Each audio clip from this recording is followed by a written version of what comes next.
Infantix, singing, dancing, and learning! Hello, friends! Today we are going to learn some fruits. I'm thinking about a very tasty fruit.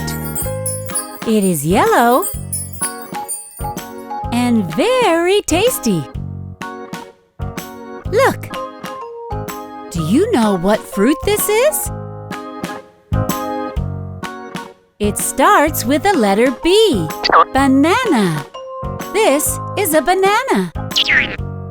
Now we are going to learn another fruit. I am thinking about a red fruit. It grows in a tree. Do you know what fruit this is? It's so tasty. I know what it is. It's an apple.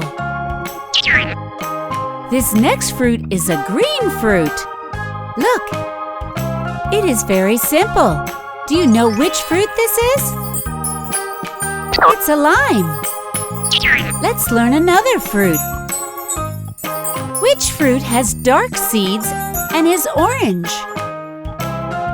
Look. Do you know what it is? It's a papaya. The last fruit is red and very small. Look. This fruit is very delicious. It's also my favorite. This fruit is a strawberry. Excellent, my friends. I hope you liked it. Kisses, kisses, kisses. See you. Infantix, singing, dancing, and learning!